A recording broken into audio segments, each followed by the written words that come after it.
نہیں لگانا، یہ حکم مردوں کے لیے بھی ہے عورتوں کے لیے بھی ہے۔ ہاں جی، اور آگے فرمایا وَلَا تَعْصِنِ فِي مَعْرُوفٍ، میرا کلمہ پڑھنے والے مردوں، میرا کلمہ پڑھنے والی عورتوں میری نافرمانی نہیں کرنا۔ ہاں جی، وَلَا تَخْشِمْنَ وَجْهًا، اللہ کے نبی نے جب بیعت لی تو فرمایا وَلَا تَخْشِمْنَ وَجْهًا، چہرہ نہیں نوچنا، اور آج چہرہ نوچا جا رہا ہے۔ وَلَا تَلْتِمْنَ خَدًّا، پیغمبر نے جو بیعت لی تھی اس کے اندر یہ اپنا یہ الفاظ بھی تھے وَلَا تَلْتِمْنَ خَدًّا، عربی کے اندر یہ جو گال ہے نا اس کو خدن کہتے ہیں۔ پیغمبر فرماتے ہیں کہ وَلَا تَخْشِمْنَ وَجْهًا، چہرہ نہیں نوچنا، وَلَا تَلْتِمْنَ خَدًّا، رخسار نہیں پیٹنے، وَلَا تَنْتُفْنَ شَعْرًا، وَلَا تَنْتُفْنَ شَعْرًا، کپڑے نہیں پھاڑنے، وَلَا تَمْزَقْنَ جَيْبًا، منہ پر کالک نہیں لگانے، وَلَا تَسْوَدِدْنَ ثَوْبًا، وَلَا تَسْوَدِدْنَ ثَوْبًا، منہ کو کالا نہیں کرنا، وَلَا تَدْعِينَ وَيْلًا، ہائے وائے کی پکار نہیں کرنے، وَلَا تَقُمْنَ عِنْدَ قَبْرٍ، اور پیغمبر فرما رہے ہیں کہ قبروں کے پاس جا کر بھی ماتم نہیں کرنا، شیون نہیں کرنا، نالا نہیں کرنا۔ تو پیغمبر نے جب عورتوں سے یہ بیعت لی، جب مکہ فتح ہوا، لوگ فوج در فوج اسلام میں داخل ہو رہے تھے، میں آپ سے سوال کرنا چاہتا ہوں، کلمہ پڑھنے والے مردوں کے لیے بھی یہی حکم ہے اور کلمہ پڑھنے والی عورتوں کے لیے بھی یہ حکم ہے۔ اللہ کے پیغمبر نے ماتم سے روکا ہے، آج ماتم کیوں کیا جا رہا ہے؟ کفر و الحاد آج سر عام ڈنکے کی چوٹ پہ جہالت بک رہا ہے، صحابہ کی نافرمانیاں کی جا رہی ہیں۔ دعا کرو اللہ ہمیں جب تک زندہ رکھے صحابہ کے عظمت، صحابہ کی رفت، صحابہ کی بلندی، صحابہ کے اشعار اللہ ہمیں زیادہ سے زیادہ بیان کرنے کی توفیق عطا فرمائے۔ آج کی گفتگو سے جتنی باتیں میں نے بیان کی ہیں اللہ مجھے اور آپ کو عمل کرنے کی توفیق عطا فرمائے۔ انشاءاللہ اگلا جمعہ شان صحابہ اور دفاع صحابہ پر ہوگا۔ دعا کرو جن لوگوں نے ہاں جی اسلام آباد کی امام بارگاہ میں بیٹھ کے خلیفہ اول کو کافر کہا ہے اور خلیفہ اول کو فاجر کہا ہے، حکومت نے گرفتار تو کر لیا ہے، دعا کرو کیونکہ اس نے ایسی گستاخی کی ہے، آصف رضا علوی نامی ذاکر نے تمام امت مسلمہ کے دل دکھ چکے ہیں، اور تمام امت مسلمہ نے حکومت کو یہ پیغام دے دیا ہے کہ آپ 9 اور 10 محرم کے جلوس سے پہلے اس کو گرفتار کیا جائے گا، ورنہ تمام امت مسلمہ روڈوں پر نکل آئے گی، پھر حکومت کے لیے یہ معاملہ سنبھالنا بڑا مشکل ہو جائے گا۔ دعا کرو جتنے بھی صحابہ کے گستاخ ہیں اللہ انہیں عبرتناک سزا دے دے۔ سبحانک اللہم و بحمدک، اشہد ان لا الہ الا انت، استغفرک و اتوب الیک۔ ونستغفره ونعوذ بالله من شرور أنفسنا ومن سيئات أعمالنا، من يهده الله فلا مضل له ومن يضلل فلا هادي له، وأشهد أن لا إله إلا الله وحده لا شريك له، وأشهد أن محمدا عبده ورسوله، أما بعد فإن خير الحديث كتاب الله، وخير الهدي هدي محمد صلى الله عليه وآله وسلم، وشر الأمور محدثاتها، وكل محدثة بدعة، وكل بدعة ضلالة، وكل ضلالة في النار۔ يا أيها الناس اتقوا ربكم الذي خلقكم من نفس واحدة وخلق منها زوجها وبث منهما رجالا كثيرا ونساء، واتقوا الله الذي تساءلون به والأرحام إن الله كان عليكم رقيبا يا أيها الذين آمنوا اتقوا الله وقولوا قولا سديدا يصلح لكم أعمالكم ويغفر لكم ذنوبكم ومن يطع الله ورسوله فقد فاز فوزا عظيما يا أيها الذين آمنوا اتقوا الله حق تقاته ولا تموتن إلا وأنتم مسلمون اللهم صل على محمد وعلى آل محمد صلى الله عليه وسلم كما صليت على إبراهيم وعلى آل إبراهيم إنك حميد مجيد اللهم بارك على محمد وعلى آل محمد صلى الله عليه وسلم كما باركت على إبراهيم وعلى آل إبراهيم إنك حميد مجيد سبحانك لا علم لنا إلا ما علمتنا إنك أنت العليم الحكيم رب اشرح لي صدري ويسر لي أمري واحلل عقدة من لساني يفقهوا قولي اللهم أنفعني بما علمتني وعلمني ما ينفعني وارزقني علما تنفعني به أعوذ بالله السميع العليم من الشيطان الرجيم من حمزه ونفخه ونفسه بسم الله الرحمن الرحيم رضي الله عنهم ورضوا عنه تمام تر حمد و ثنا اللہ وحدہ لا شریک کے ذات اقدس کے لیے ہے جو اس کائنات کا پالن ہار ہے، مشکل کشا ہے، حاجت روا ہے، بگڑی بنانے والا ہے، غوث اعظم ہے، داتا ہے، گنج بخش ہے، رنج بخش۔ درود و سلام امام الانبیاء خطیب الانبیاء ولی بطحا سید الکونین و سید الثقلین امام الحرمین امام القبلتین امامنا فی الدنیا و امامنا فی الآخرہ جناب محمد صلی اللہ علیہ وآلہ وسلم کی ذات بابرکات پر درود و سلام کا نذرانِ عقیدت پیش کرنے کے بعد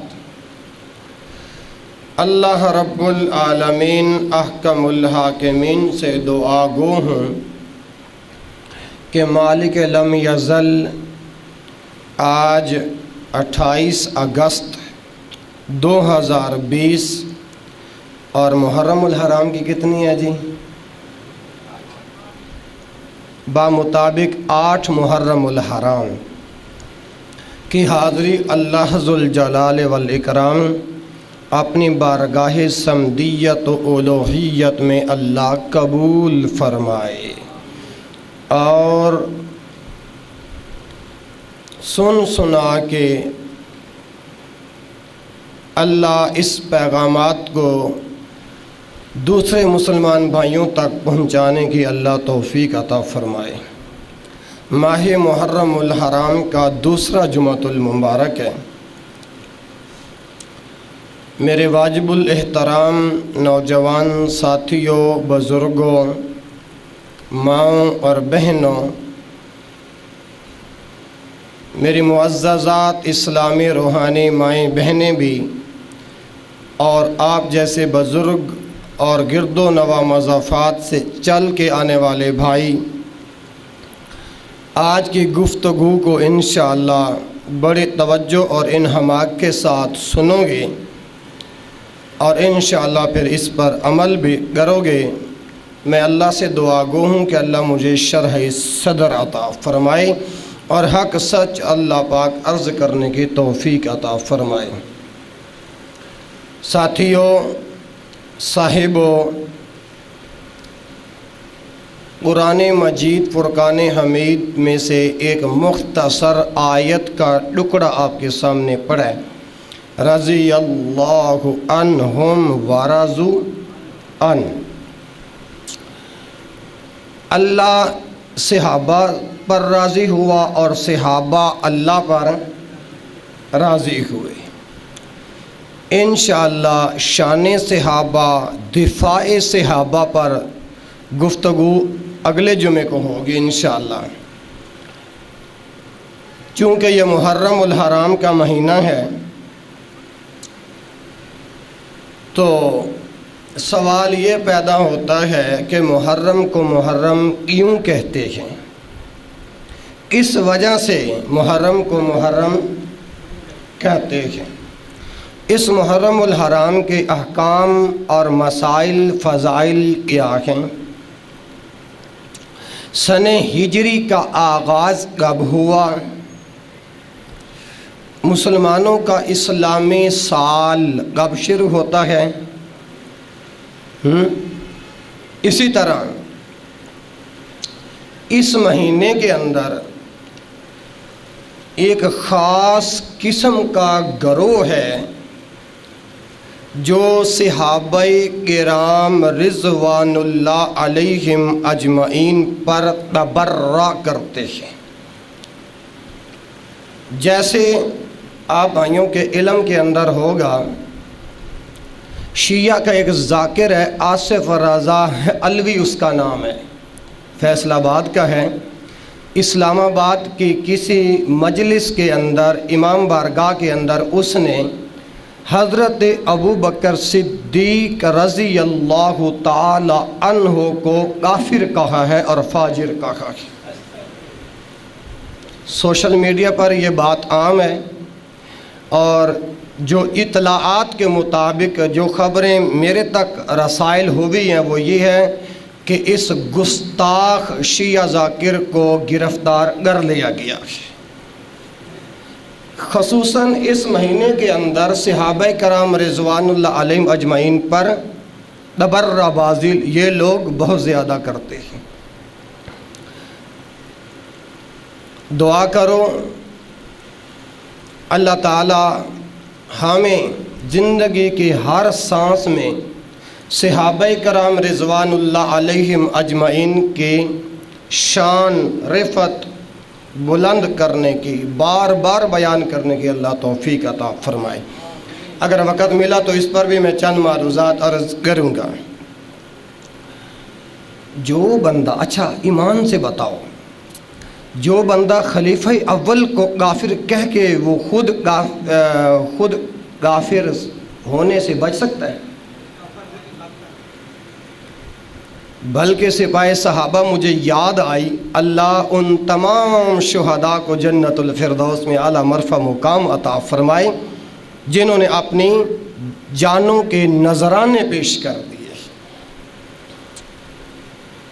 بھلا یہ تو پاک ہستیاں ہیں نا، اگر کسی عام بندے کو بھی بندہ کافر کہے تو وہ جملہ کہنے والے پہ واپس لوٹ آتا ہے اور وہ خود کافر بن جاتا ہے۔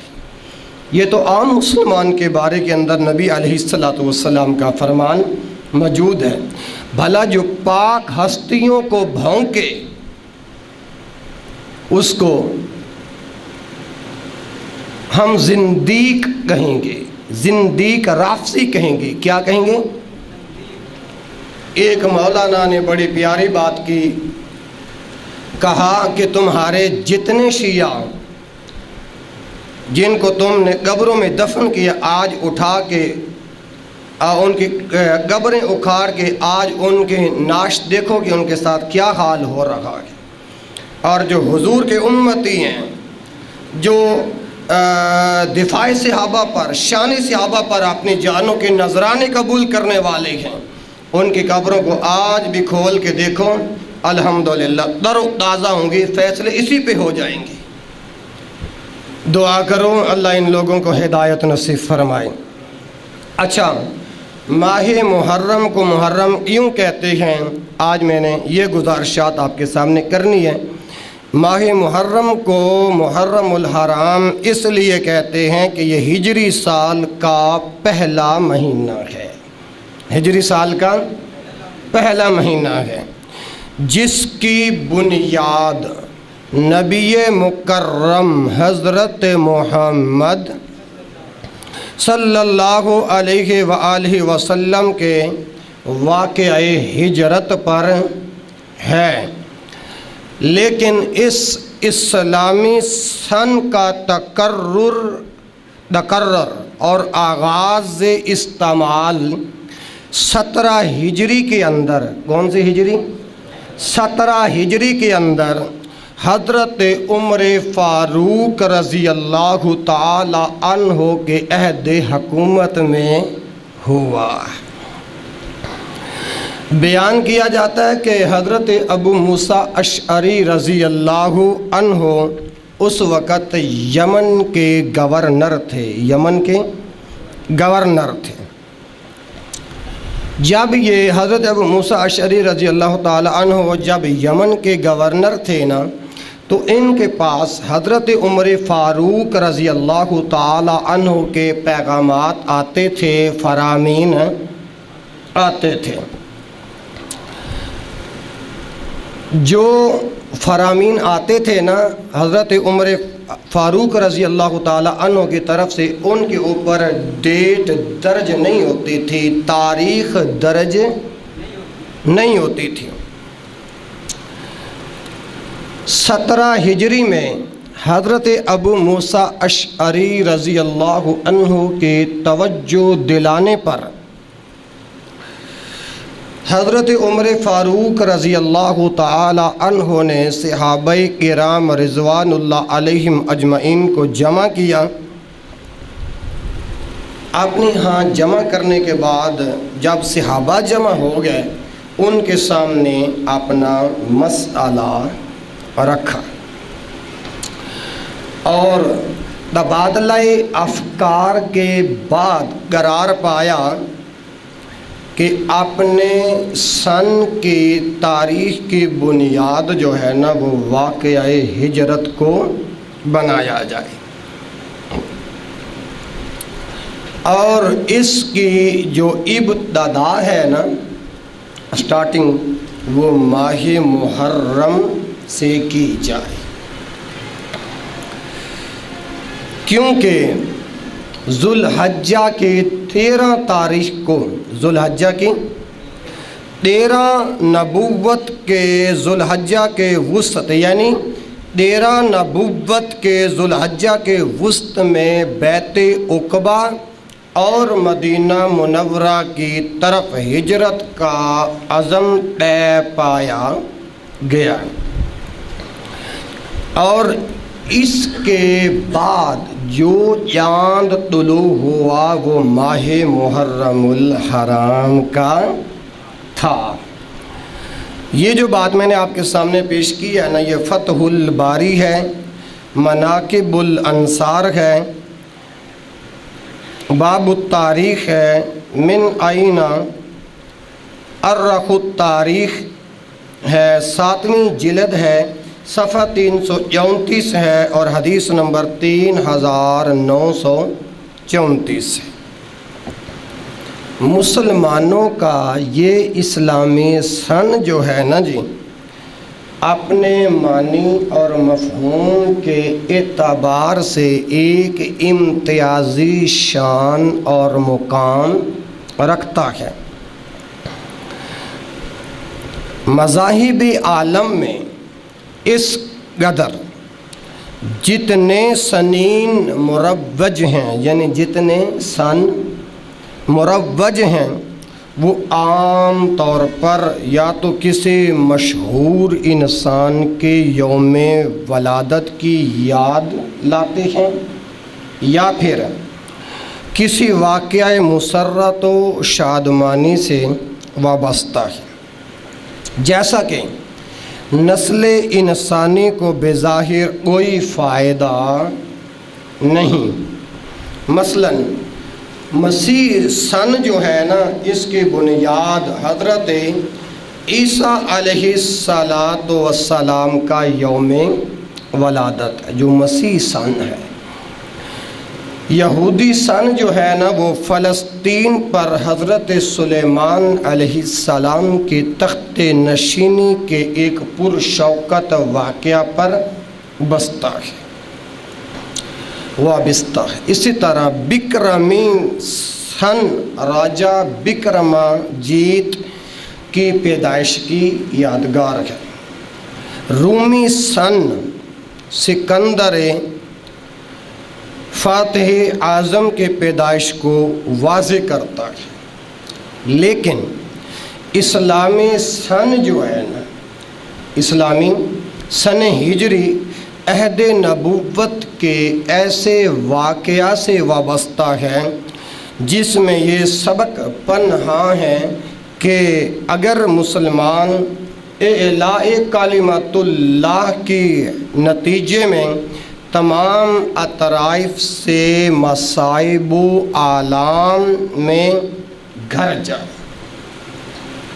اور اسی طرح بستی کے تمام لوگ اس کے دشمن اور در پہ آزر ہو جائیں، اور قریبی رشتہ دار خویش و اقارب بھی اس کو ختم کرنے کا عزم کر لیں، ان کے دوست اور احباب بھی اس طرح کی تکالیف کے اندر مبتلا کر دیے جاتے ہیں۔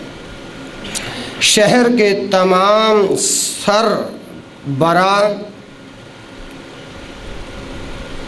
جو لوگ ہیں نا، اسے قتل کرنے کا منصوبہ باندھ لیں، اس پر عرصہ حیات ہر طرح سے تنگ کر دیا جائے،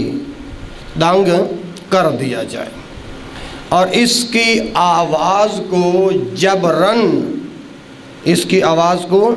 جبراً روکنے کی کوشش کی جائے، اس وقت مسلمان کیا کرے؟ آج آپ دیکھیں رافضی اور نیم رافضی میدان عمل میں اس طرح اتر آئے ہیں، صحابہ کرام رضوان اللہ علیہم اجمعین کی گستاخیاں کرنے پر اتر آئے ہیں، لیکن اب اگر کوئی حق کی آواز کو بلند کرتا ہے تو ہماری خفیہ ایجنسیاں اور ادارے اور حکومت حق بات اعلاء کلمت اللہ کو جو بلند کرنے کی آواز اٹھاتا ہے، حکومت اسے پابند سلاسل کر دیتی ہے، جیل کی نظروں میں بند کر دیا جاتا ہے، کیوں کہ یہ حق کی آواز کیوں اٹھ رہی ہے۔ لیکن میں اپنے اللہ کی عزت کو گواہ بنا کر کہتا ہوں، یہ جو پاکستان ہے یہ ہمارے بزرگوں نے بنایا ہے، مسلمانوں نے یہ بنایا ہے، اور پاکستان کے اندر رہنے والی اکثریت عوام جو ہے وہ مسلمانوں کی ہے۔ حکومت کتنے ایسے لوگوں کو گرفتار کرتی جائے گی اور جیلوں میں بند کرتی جائے گی، ہم یہ نہیں چاہتے ادھر سے 9 محرم کو ان بعض لوگوں کی شبیہ نکلے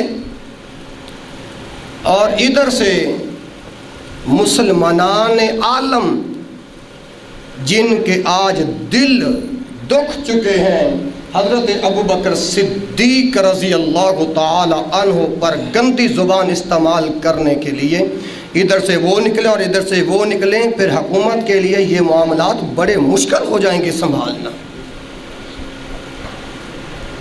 میں بس اتنی سی گفتگو پر عرض کرتا ہوں، اللہ ایسی حکومت کو ہدایت نصیب فرمائے، اور جو صحابہ کرام رضوان اللہ علیہم اجمعین پر تبرہ بازی کرتے ہیں اللہ ان کو بھی ہدایت نصیب فرمائے۔ تو میں عرض کر رہا ہوں کہ اس کی آواز کو جبراً روکنے کی کوشش کی جائے، جو آج آپ کے سامنے ہو رہا ہے، دنیا دیکھ رہی ہے، کسی کے سامنے کوئی بات چھپی ہوئی نہیں ہے۔ تو جب ایسے حالات آ جائیں تو آپ کا کلمہ پڑھنے والا، لا الہ الا اللہ محمد رسول اللہ پڑھنے والا مسلمان اس حالت میں پھر کیا کرے؟ اس کا حل بھی اسلام نے یہ تجویز نہیں کیا کہ کفر و باطل کے ساتھ مصالحت کر لی جائے، اور تبلیغ حق کے اندر قرآن اور حدیث کی آواز حق کو بلند کرنے کی خاطر مداحنت اور رواداری سے کام لیا جائے۔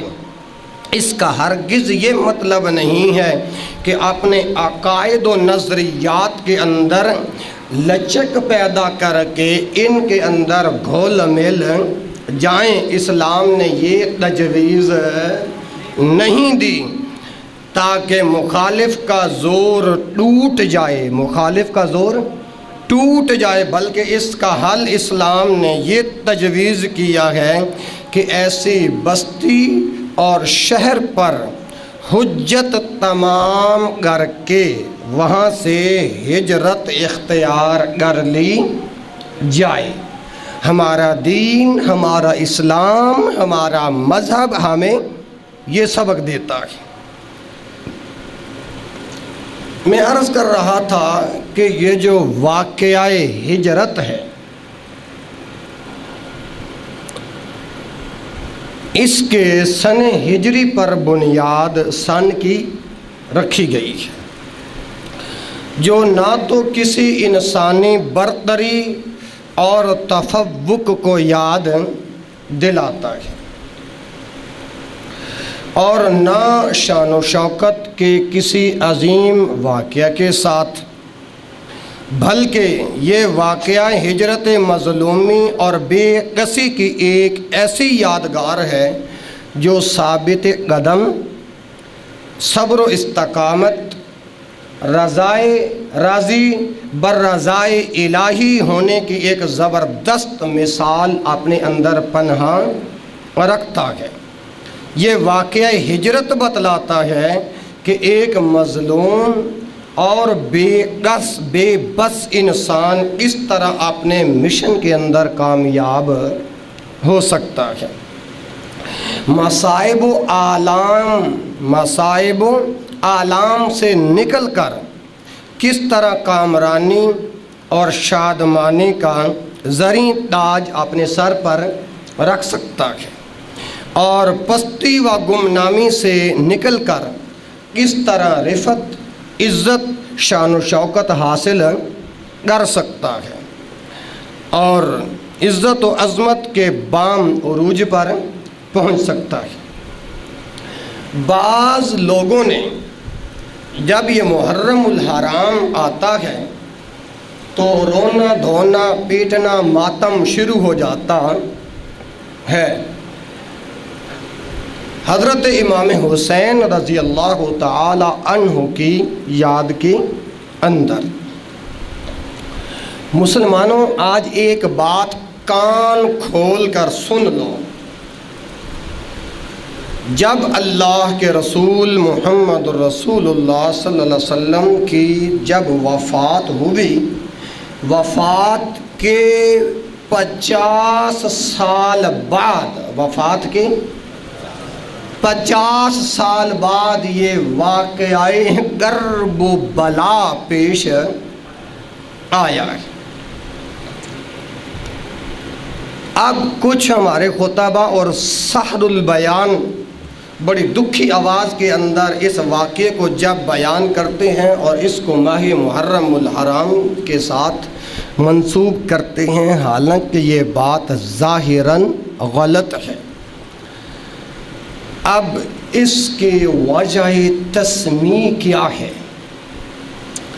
اسلامی سال کا اسلامی سال ہجری سال سے شروع ہوتا ہے یا قمری سال سے شروع ہوتا ہے؟ پہلا مہینہ محرم الحرام ہے جو اب چل رہا ہے، یعنی اسلامی سال نو کا آغاز ماہ محرم الحرام سے شروع ہوتا ہے۔ اور ہمارے بعض مسلمان بھائی وہ یہ کہتے ہیں کہ دسمبر ختم ہوگا تو جب 1 جنوری آئے گی تو پھر سال شروع ہوگا۔ مسلمانوں کا اسلامی سال بولو کب شروع ہوتا ہے؟ محرم الحرام سے، جسے عیسوی سال کا آغاز جنوری سے ہوتا ہے، اور قمری مہینوں کے نام زمانہ جاہلیت سے چلے آ رہے ہیں سوائے محرم الحرام کے۔ جاہلیت کے اندر اس مہینے کا نام صفر اول کہا جاتا تھا۔ کیا کہا جاتا تھا؟ صفر اول، جسے تبدیل کر کے محرم رکھا گیا، اور یہ اللہ کا مہینہ ہے۔ یہ محرم الحرام اللہ کا مہینہ ہے۔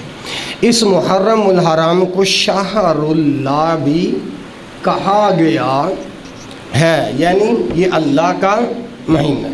اچھا، عجیب وتیرہ ہے کہ پورا سال ہم اپنے مرنے والوں کو بھول جاتے ہیں دعاؤں میں، قبرستان کے اندر جا کر دعا کرنا، یا جب کبھی بارشیں اس قدر زیادہ ہوتی ہیں کہ ہمارے فوت شدگان مسلمان بھائیوں کی قبریں بیٹھ جاتے ہیں، اس وقت بھی ہمیں خیال نہیں آتا۔ جب یہ محرم آتا ہے، محرم کے پہلے عشرے کے اندر ہم قبروں پر جانا ہوتا ہے، قبروں کی لپائی کرنی ہوتی ہے، وہاں پہ دودھ کی سبیلیں، ختم درود، یہ تمام کے تمام تر بدعات ہیں، تمام کے تمام تر بدعات ہیں۔ تو میں عرض کر رہا تھا یہ اللہ کا مہینہ ہے اور اس کی یہی توجیہ بیان کی گئی ہے۔ عربوں نے اس کا نام محرم اس لیے رکھا تھا کہ وہ اس مہینے کے اندر لڑائی کو پسند نہیں کرتے تھے، جھگڑے کو پسند نہیں کرتے تھے، اور یعنی اس مہینے کے اندر لڑائی اور جھگڑے کو جائز نہیں سمجھتے تھے۔ جیسا کہ امام ابن کثیر رحمہ اللہ فرماتے ہیں کہ اس مہینے کی حرمت میں تاکید پیدا کرنے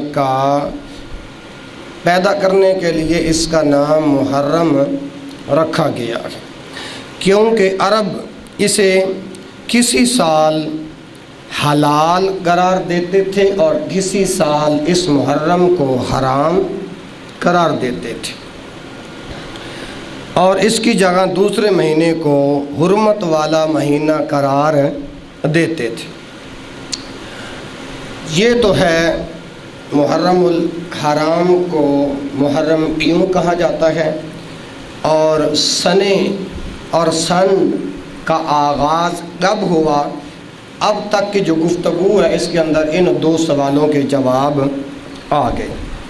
اب تیسرا سوال یہ ہے کہ محرم الحرام کے اندر فضائل کیا ہیں، اعمال کیا ہیں؟ میں عرض کرتا ہوں، قرآن مجید نے 4 مہینوں کو حرمت والا قرار دیا ہے، ان میں سے ایک محرم الحرام بھی ہے۔ وہ کون سی آیت ہے جس کے اندر اللہ ذوالجلال والاکرام نے ان 4 مہینوں کو حرمت والا مہینہ کہا ہے۔ آئیے سماعت فرمائیے، بسم اللہ الرحمن الرحیم۔ ان عدۃ الشہور عند اللہ 12 شہرا فی کتاب اللہ یوم خلق السماوات والارض منها 4 حرم۔ یہ قرآن اللہ اپنے کلام میں 4 مہینوں کی حرمت بیان کر رہا ہے۔ ان عدۃ الشہور عند اللہ، بے شک اللہ کے نزدیک مہینوں کی جو گنتی ہے نا وہ ہے 12 شہرا، اللہ کے نزدیک مہینوں کی گنتی 12 ہے، 12 شہرا، 12 مہینے ہیں۔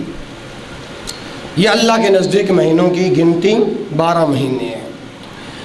فی کتاب اللہ، اللہ کی کتاب کے اندر، اللہ کے قرآن کے اندر، اللہ کے کلام کے اندر۔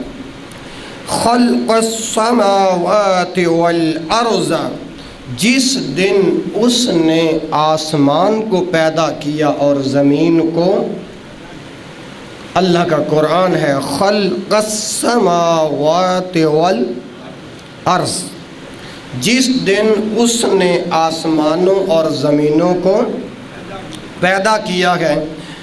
منہا 4 حرم، ان میں سے یہ 4 مہینے بھی ہیں۔